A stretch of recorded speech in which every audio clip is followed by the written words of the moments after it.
Support for your public radio station comes from our members and from Ortolani Services, an insurance brokerage firm working to help individuals and small businesses navigate health insurance benefits planning, from contract workers to retirees to sole proprietors. More at ortservices.com. And the Witness Palestine Film Festival, hosting a screening of All That's Left of You, a multi-generational family drama spanning 7 decades, this Friday evening at the Little Theater. Tickets online at wpff.us. From WXXI News, this is Connections. I'm Evan Dawson. Our connection this hour was made in your local temple, or your mosque, or your church, where there are probably plenty of seats available for worship services. Not long ago, we talked about the decline in attendance for houses of worship. Now comes a new survey about how Americans think of themselves, either religious or not religious. And for the first time in recorded history, fewer than half of Americans, 49%, consider themselves to be religious.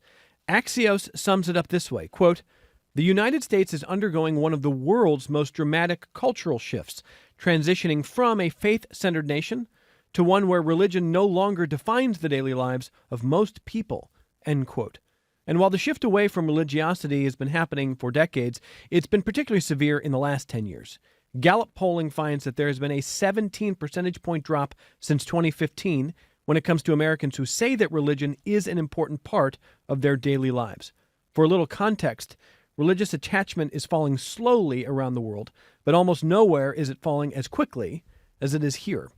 This is unusual. The last 10 years mark something rare in the world, a country turning away from faith in such a significant way.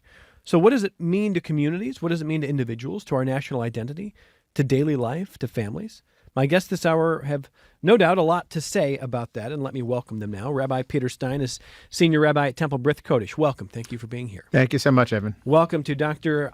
Saeed Islam, former president of the Islamic Center of Rochester. Thank you for being here. It's my pleasure. And welcome to Reverend Colin Pritchard, pastor of the Presbyterian Church of Geneva. Welcome. Thank you for being here. Thank you. Good to be here. I think, Reverend, you and I have talked in the past about declining attendance on Sundays in the pews. It's not exactly the same question that Correct. Gallup is asking. Correct. You know, how do you self-identify, religious or not religious?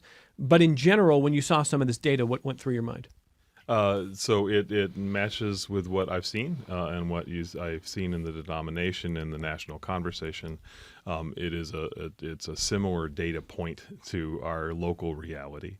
Our congregation in particular is kind of holding our own, but that makes us a little bit different than most at the moment. And we have some huge advantages being in a city and an established congregation and such like that. So it was not surprising. It does seem real. And it's, I think it is also illuminating some things that were already true. We just now have cultural permission to say them out loud. For example? I think there was an awful lot of folks who considered themselves kind of culturally religious, or it was just a social nicety or an assumption. I'm representing sort of the American majority religion in the Christian witness here. Most folks, most of the time, would say, well, of course, I'm American and I'm Christian. That did not necessarily align with actual attendance or belief structure or sort of a disciplined discipleship. It was an identifying marker. In the last decade or so, I think there's been a lot more cultural permission to be a little more honest or a little more free. There is less shame involved in saying that I am not a religious person. And so a lot of folks who may have claimed it before but didn't behave that way now have much more sort of social permission or freedom to just say, actually, I don't. So I think some of those numbers are representative of something that was already true. It's just more unveiled now. One other point before I talk to your colleagues, I want to stay in this thread. I understand the idea that something is happening that might be convincing people. You know, I used to say I was religious. Maybe I was baptized and in a Christian family, but I don't really attend or I don't really think about religion in my daily life. But now I can say it. However, just looking at sort of the big national picture here, the President of the United States has made a lot about, you know, ostensibly being a Christian in the last decade, but certainly doesn't in the decades of his public life that we can see appear to have, you know, an ardent religiosity. So But he's not in that category of people who say, well, now I can say I'm not. He says he is. Right. So what is it that is happening that is convincing people that they can now have sort of social permission to admit that they're not religious? Yeah, so there's a couple strange things going on there. Okay. One of which is the political expediency of aligning yourself with the majority religion of a nation. Christian nationalism is a huge conversation that has been extremely destructive to this conversation.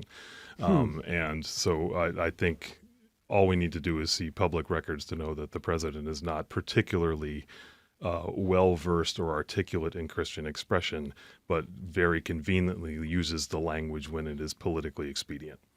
You mean when he's asked what your favorite Bible verse is and he says all of them?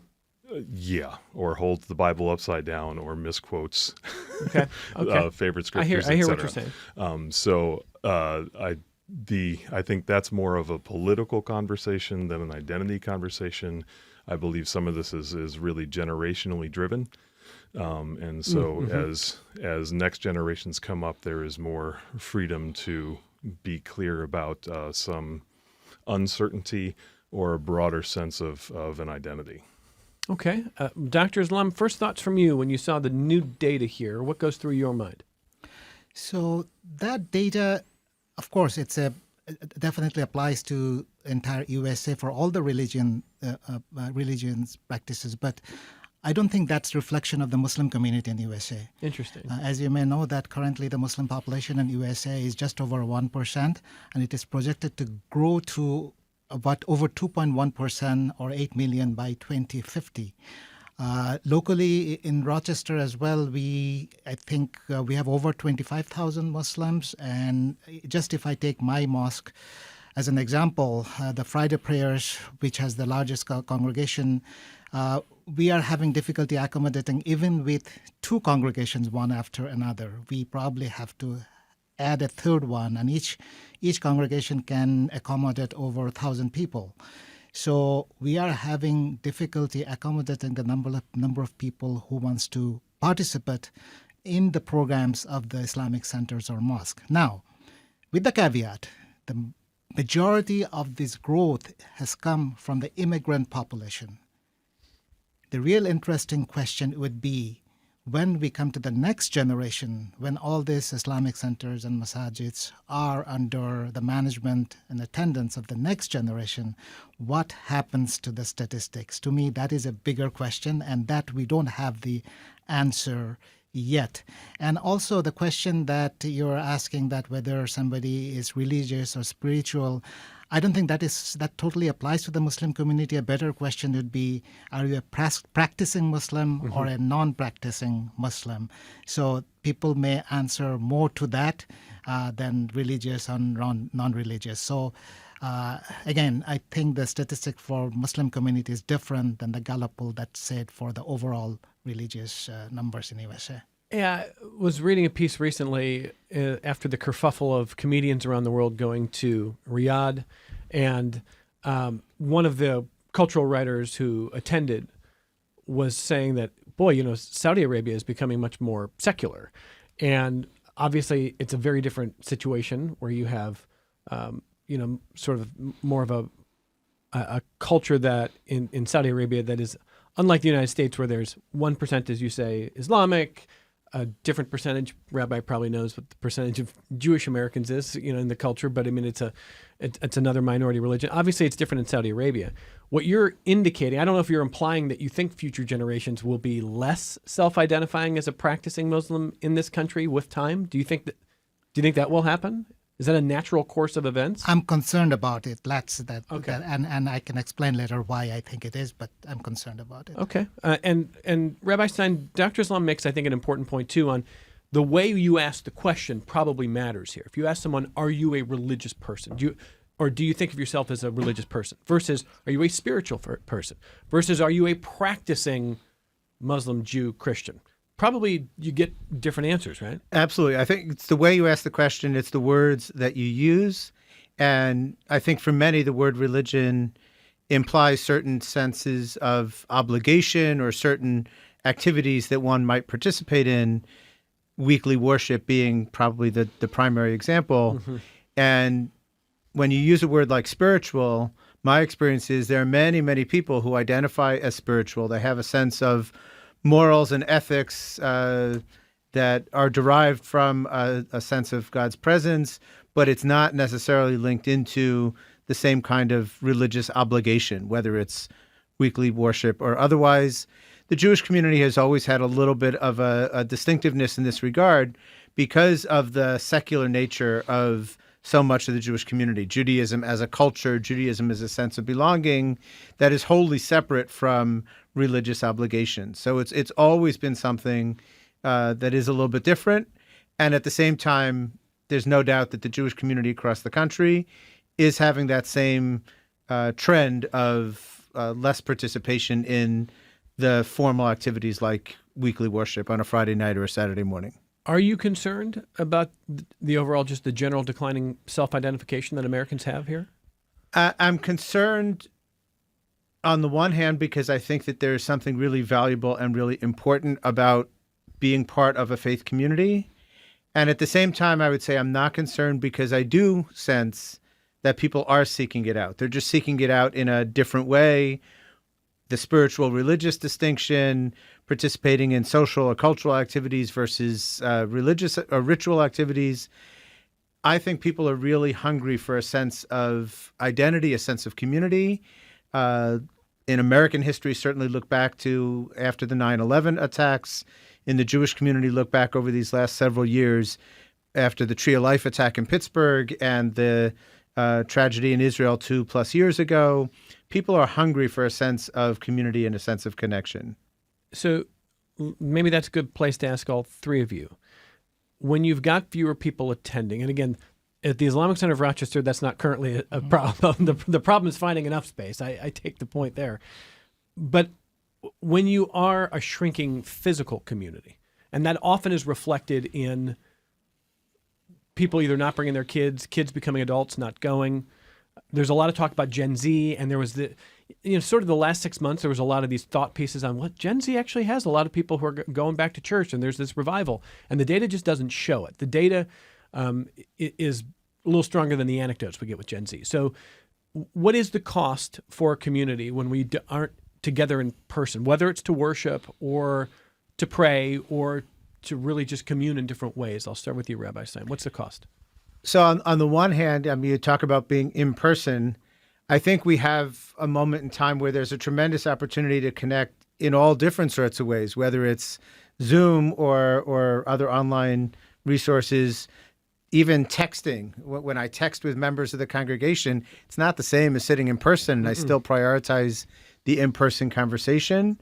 But there's no doubt that someone can have a significant point of connection other than in person.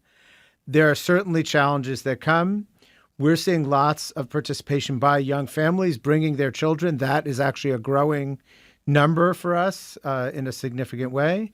But it also carries with it something else, which is the way that they're participating, getting to sort of things like the financial model, the model for charitable giving within the community. That is changing in a significant way.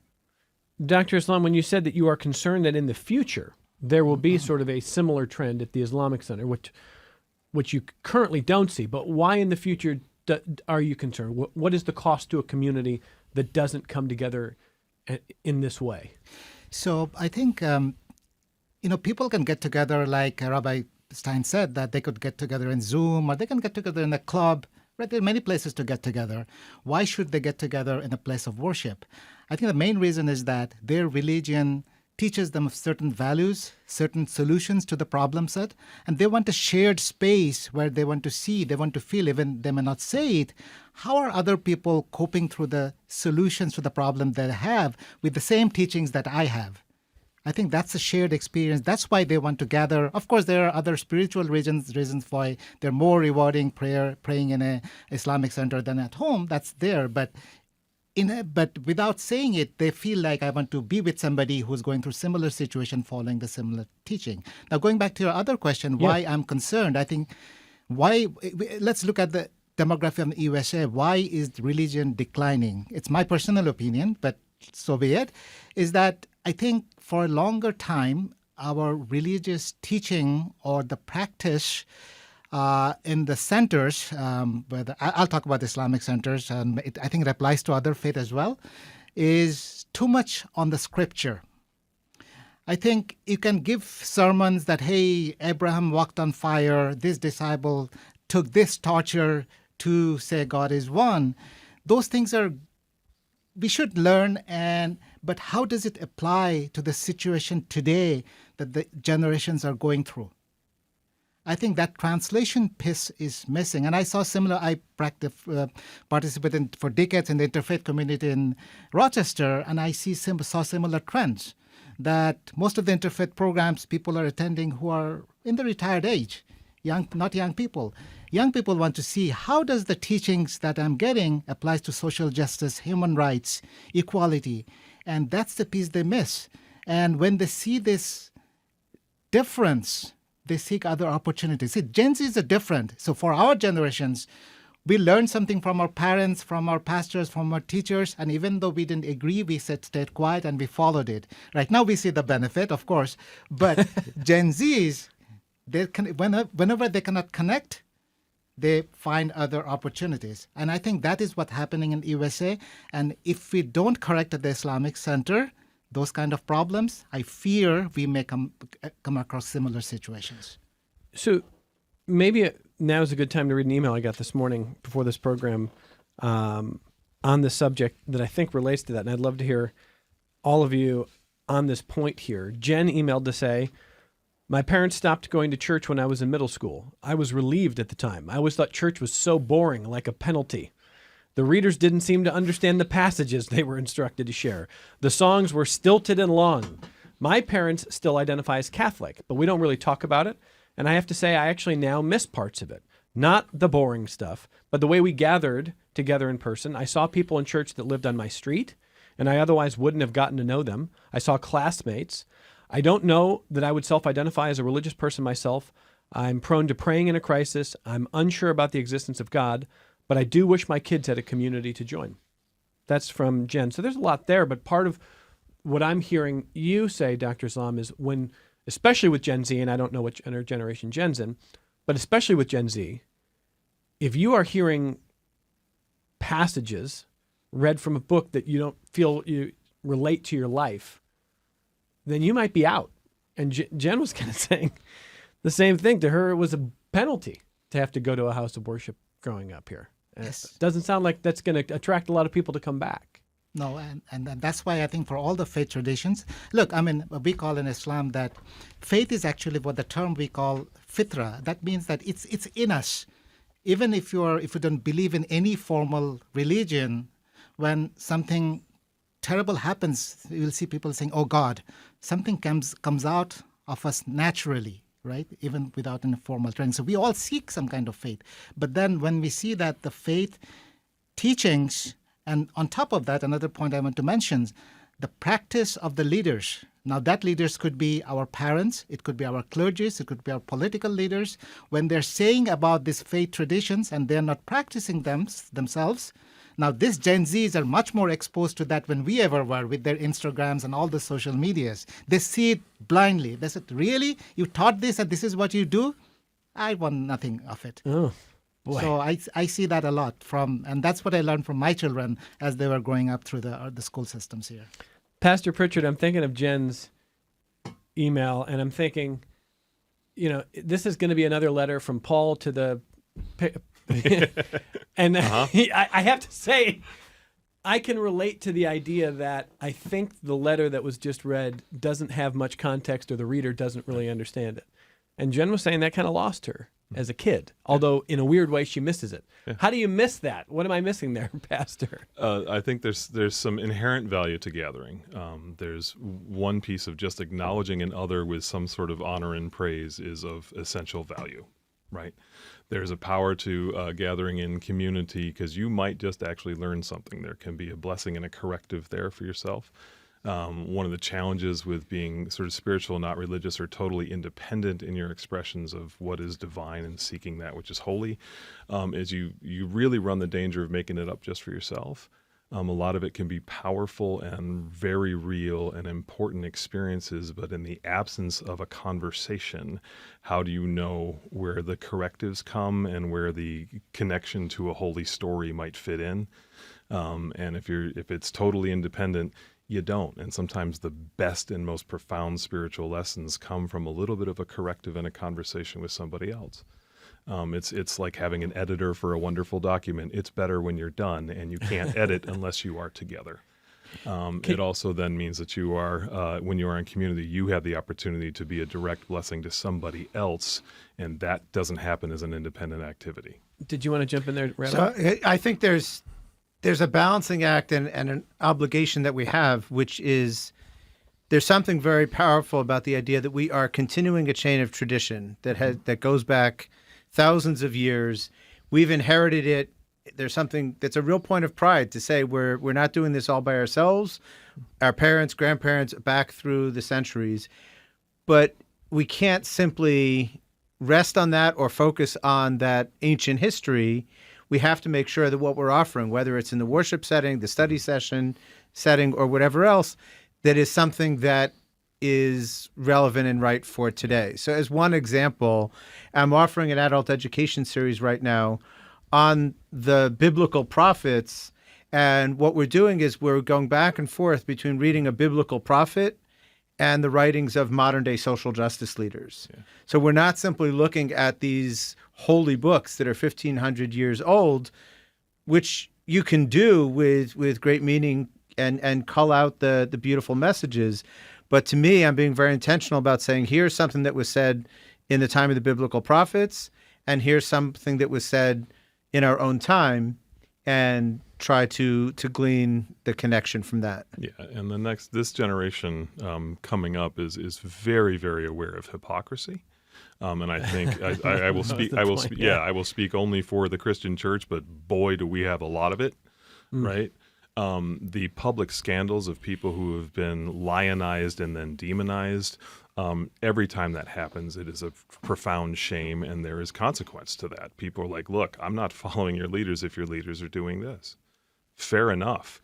And to the emails point, church historically is two things. One, really boring.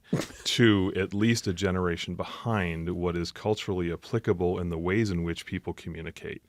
We know that to be true. I mean, how long does it take for the church to catch up to a technology that is no longer relevant? Right?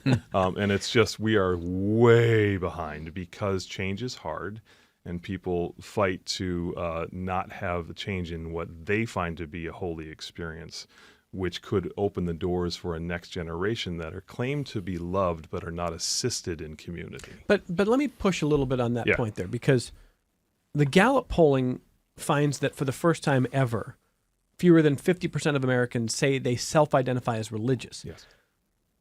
And in the scenario you're describing, and kind of an outdated church or too many boring services, not enough connection to people's daily lives, people can reject congregating while still staying home and declaring themselves to be religious. But that's not happening. People are both not congregating as much and saying, I'm not a religious person. So it's not just a straight line from one to the other, right? Well, so, and this is a defining of terms moment, right? So I think for a lot of folks, when they describe themselves as religion, that is understood as a synonym for institutionalized practice. Right, and that's where that spiritual, not religious piece kicks in. That a lot of folks, to say they are religious means they are part of a congregation or doing these disciplined activities. Okay, so you think if we ask more people, not the question, are you religious, but are you spiritual, you think the number would be higher? I absolutely do. Higher than 50%? I agree. I think the number would be higher. And also unpacking, well, what do you mean when you say that you are spiritual? Or not necessarily shying away from the word religious, but trying to take a more expansive or more inclusive definition of what does it mean when you say you are religious. At its best, when you look at houses of worship, one of the really beautiful things is that you're bringing together multi-generations, and everybody is together, and you're supporting one another, you're celebrating together, you're grieving together, and that doesn't happen a lot outside of families. And so at their best, we're providing that opportunity for the generations to come together. Even as I say that, one of the trends that is very noticeable within the Jewish community, but I think it's happening in other places, is single generation gatherings, especially when you look at the big cities, Boston, Intentionally Washington, or not? Very intentionally. Okay. So you look at some of the big cities, for Boston, D.C., New York, whatever, and there are young adult Jewish groups that are gathering. Oftentimes they are home-based, and it's just sort of an affinity group. It is just folks who are in their early adult years, in their 20s, in their 30s. And then the question I always ask and try and unpack is, where's that sense of multi-generation? What happens when that young adult then becomes someone with children? What happens when older folks are experiencing death and need people to come around them and support them? Where is that happening? So that's why my primary focus has always been in this incredible beauty and power of our synagogues, our mosques, our churches being places where all the generations come together and support one another. Do you tell people who want to do these affinity groups that while well-intended, that can cause damage? I wouldn't go so far as to say they cause damage, and I am very supportive. If somebody wants to have, I'll use the term affinity group, that's fine. Men's group, women's group, young adults, whatever it may be. But I also say let's try and do that, and let's go beyond just what you yourself need in this moment. Yes, and think about the broader community. What are the needs of the broader community? Let me work into more of your feedback on the subject, listeners, as we talk about the new Gallup polling that finds fewer than 50% of Americans for the first time ever self-identify as religious. And I think our guests have been pointing out very appropriately that that's a very specific question. It has meaning. It's not necessarily the same question as whether you consider yourself spiritual, but it does track with declining attendance of houses of worship, especially churches, Christian churches.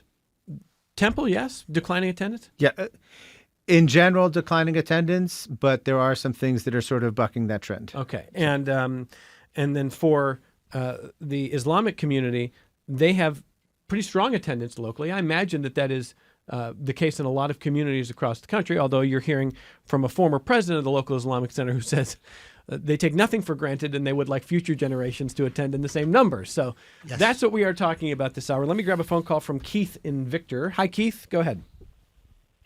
Evan, how you doing today? Good, sir. All right. Now, before you get angry at me, please hear me out. Oh, boy.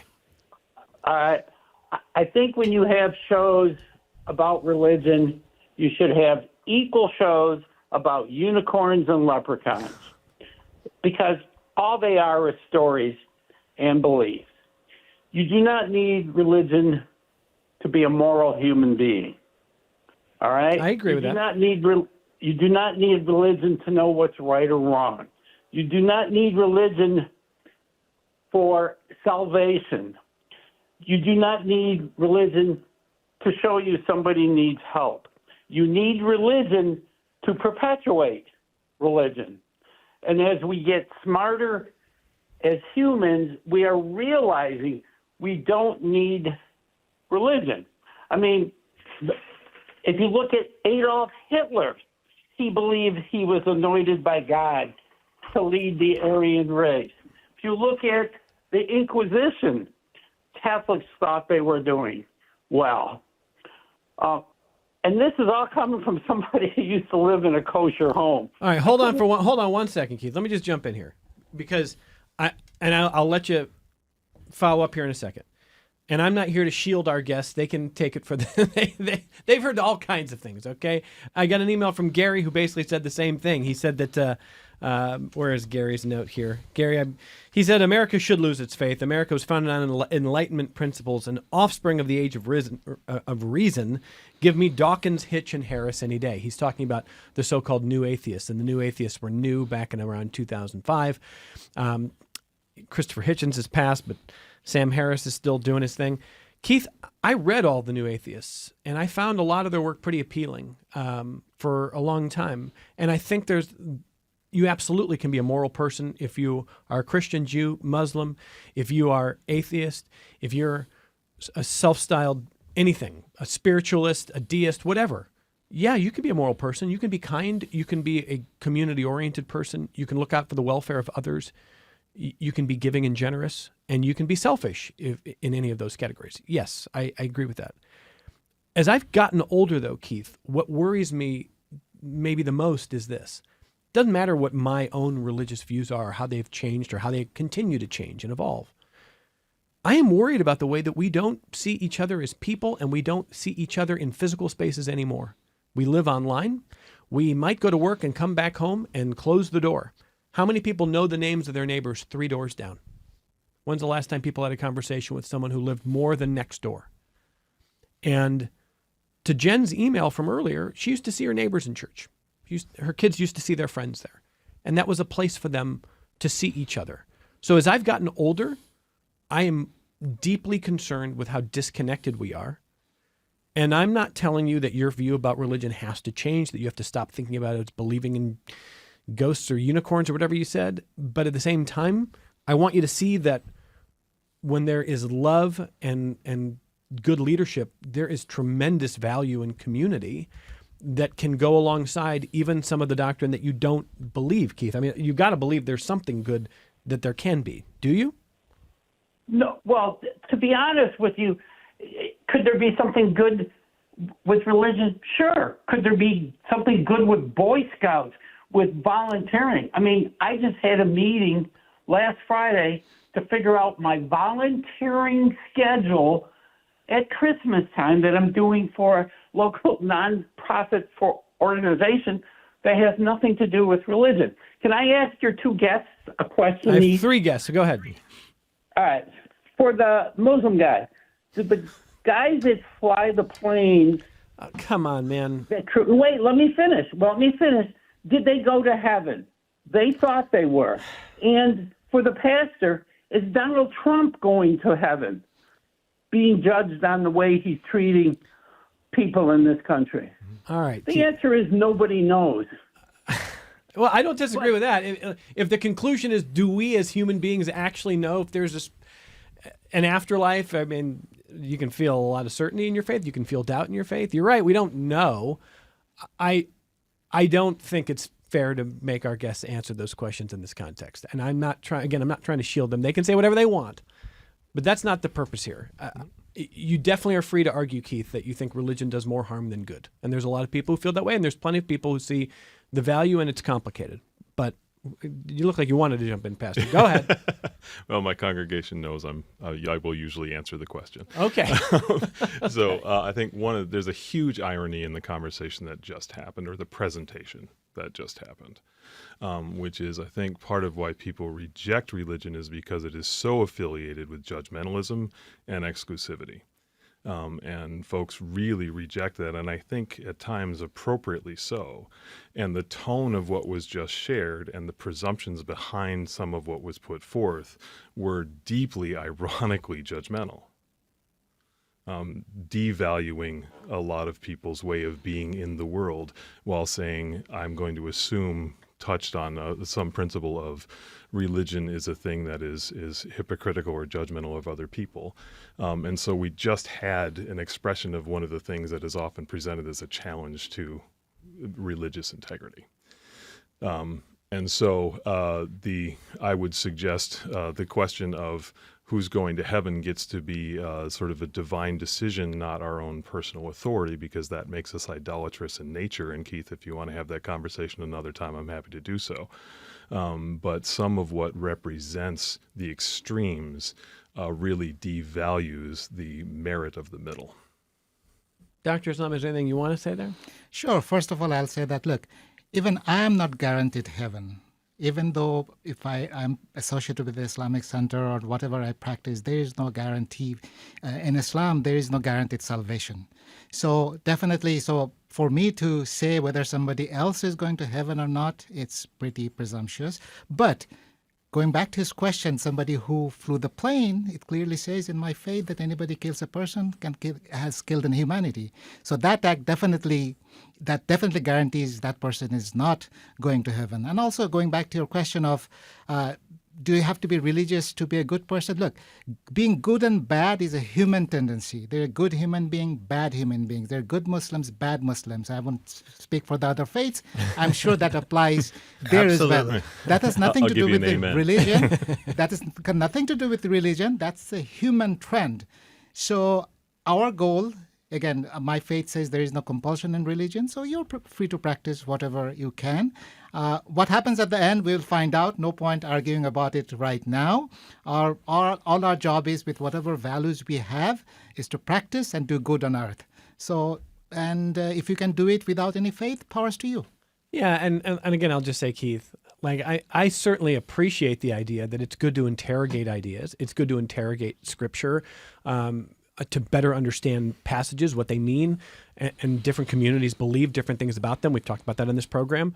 I would never shy away from that. And if your conclusion is this is bunk, that's fine. That is absolutely your own conclusion to make about it. There have been thousands of religions. And if your belief is that it's hard to just assume that you've got the right one and you've got the universe figured out, that's fair too. I just would ask you to try to be kind, and try to make space. Just not that you have to agree with everybody's ideas, but I don't think that the first Muslim leader you meet, you have to say, well, what about the people who flew the planes there? Or Colin, what about Trump? Account for that, Pastor. So I get it, Keith. I do. I promise that. And I'm trying to show love here. Anything you want to add, Rabbi, on that point there? So I two quick points. One is I think it's very easy to talk about bad actors. And I'll be the first one to say very quickly, you can't use bad actors to demonstrate the value or the importance of whether it's a religion or any other part of our society. Judaism, separate from that, Judaism very much does not focus on this idea of going to heaven and is really focused on the way that we act in this world. And so it's not, in a sense, a question that is necessary even asked. But the other piece of it is back to before when we were sort of parsing religious versus spiritual, is what do we mean when we say religious? And for me, religious life is one that is focused on social justice. It's focused on healing the world. It's focused on the pursuit of peace and lifting up people who are vulnerable and who are suffering. And so that's not anything that you have to be religious to do. But to me, it's the very best example of what it means to be a religious person. So Pascal's wager doesn't even really apply in religious Judaism, it sounds like. Absolutely. Okay. And Keith, let me also, last point on this. You sound like the kind of person, Keith, who would really detest the idea of the prosperity gospel. And I just want to say, if that's true, the pastor's going, me too. I share your sort of feeling of being repelled by that, but not everybody is in that category. If you are a Christian, not everybody's in the category of whatever you have in your mind of Islam or Judaism or any other faith, and that's why I try to interrogate that individually, because I want to know what different leaders think. I want to know what their adherents think. Last thing, Rabbi, and then I know you got to go, and what we'll do is we'll take our only break and we'll get more feedback here. So my last question for you is this. You said it's important not just to take the bad actors from any sort of either religion or set of ideas. I do think where Keith might go is to say he feels that religion in general, while not being provably true, also has created more war and more pain and more suffering. And I think I used to agree. I no longer know if I feel that way. I don't know. But because I think let's posit a world where there's no structured belief systems in deities. Would there be less war and suffering and division? I think I used to think yes, and I don't know that I do anymore, unfortunately, with the human nature. But I think that's where it would be an interesting question to say, does religion lead to more bad actors? Does it do certain passages lead that way? I don't think so. I think, if you were to imagine a world without religion, then would it be without war? Would it be without suffering? It would, as much as you might have some of the abuses that would go away, you would also lose a lot of the good things that are done, a lot of the good possibilities that are introduced by religion, whatever that faith is, whatever that religious practice may be. It's whether it's the big dramatic things like wars or whether it's the personal ethical abuses Of course, there are bad things that have happened. We all know the history and can't Absolutely, ignore it. yes. Absolutely. But I think that you would lose more than you would gain in this imaginary world without religion.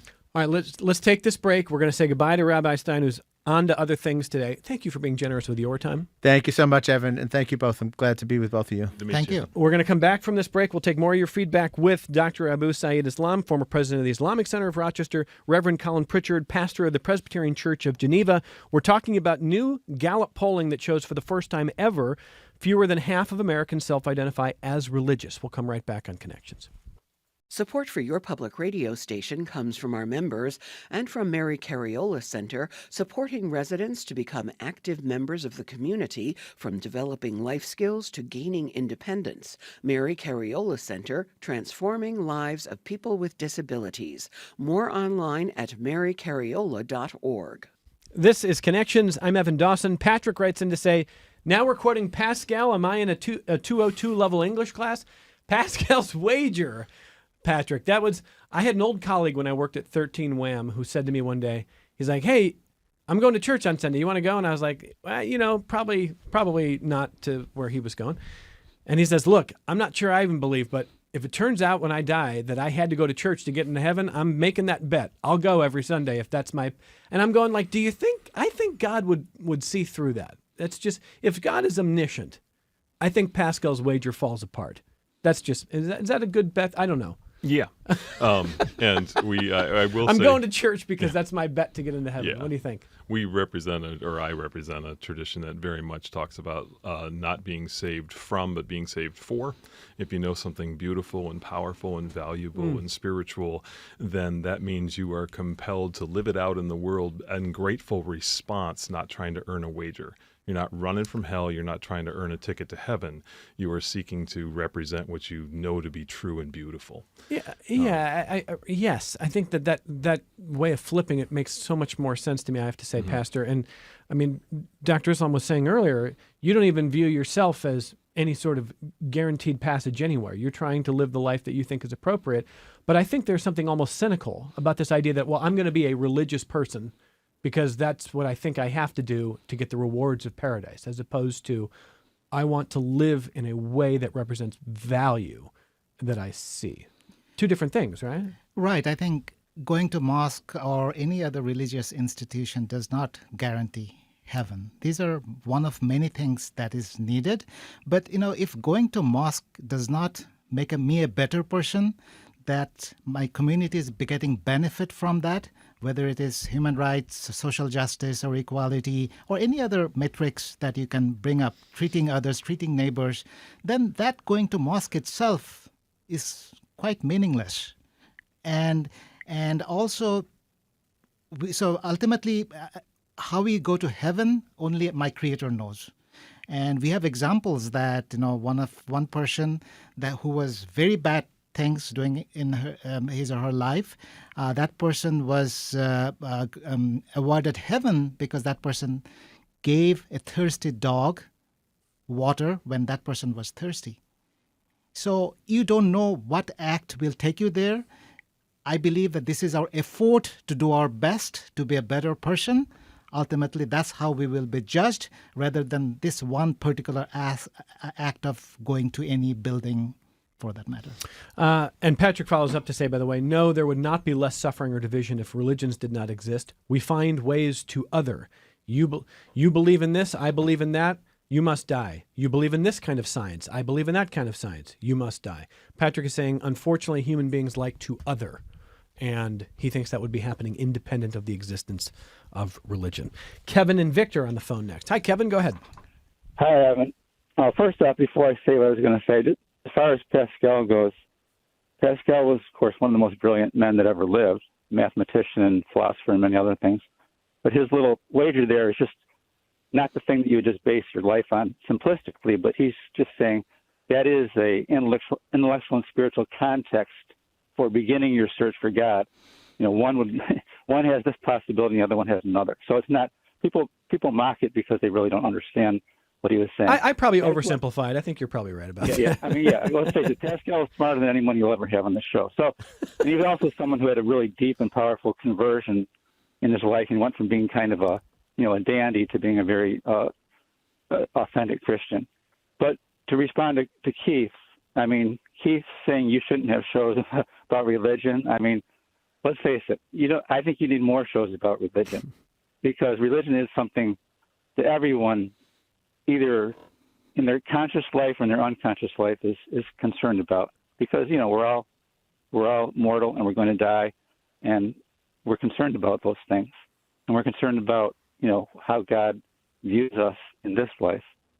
But I do appreciate some of the things that you've done on religion before, Evan. And I remember you once talked about how you'd visit different churches and you decided to try one, and that was just kind of cute and kind of charming, really. I actually was I made you endearing to me, actually.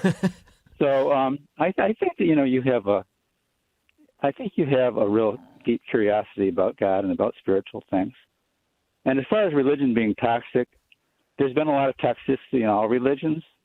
I'm a Christian. I became a Christian when I was 18 after being a very kind of toxic person myself. I got in a lot of trouble, got sent away to an institution, and I saw human nature close up. Just how really evil human nature is, kind of, when you see it like very, very, very close up. And that kind of led me on a search for God, which I found. But Christianity has done a lot of stupid things over the centuries. But if you look at things like abolition of slavery, that was totally spearheaded by Christian people. And people like Dorothy Day in the 20th century did just wonderful things in Christian ministry. I would say everyone should just search for the truth, because that's what it all comes down to. The truth for your own soul, the truth for the soul of our nation, just where we're going, where we're heading. Well, I appreciate that, Kevin, and I think there's something very generous in your call and talking about some of what I've said, because this show's not about me. It's not about what I believe.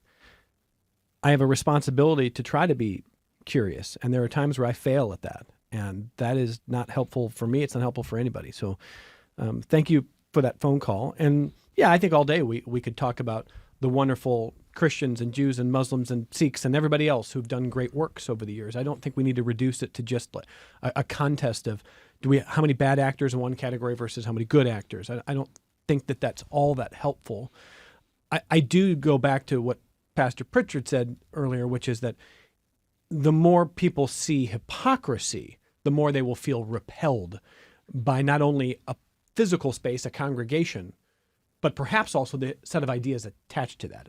Is that right? Oh, sure. So hypocrisy is obviously an issue. The election cycles of the last 10 years, which this survey was literally, it's the last 10 years. Right. Yeah. And some of the scandals of integrity and those kinds of pieces have absolutely been a problem.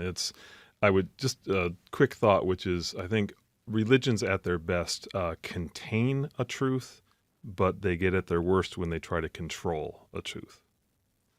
So that what folks respond to in beautiful and powerful ways are there is a truth in there, an inherent nature of humanity. When we try to control it, then we start running into prosperity gospels and wars and those sorts of things. And the answer to, what needs to happen to change this trend, number one, I'm not 100% sure we need to change the trend. I do think that the existing congregations and practitioners of faith that contains a truth will do really well to influence society as a third way by being brave, by having integrity, by having some measure of humility and practicing consistency. Say it out loud. Do it all the time. Remember that you are not God, right? And when that is practiced and put forth in the world, remember, you don't control the outcome, but you do bear witness to what you know to be true. That works.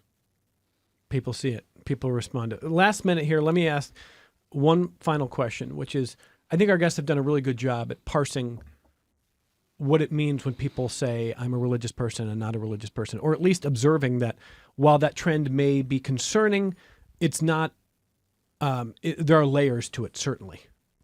So what would be the most concerning question? If we saw a decline, if there's a decline of people saying I'm a religious person, what would worry you the most, Dr. Islam? If people said no to a certain question, more than just, are you a religious person? Is it, are you a spiritual person? Is it, what would be the question that would worry you the most?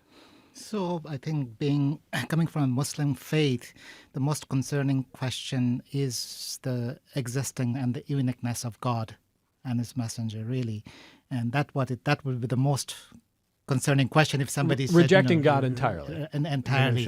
And Yeah. my next level would be, like I said, our next generation. What are they feeling? Yes, they can go to the mosques or churches or synagogues with their parents, follow the trend, follow all these gatherings.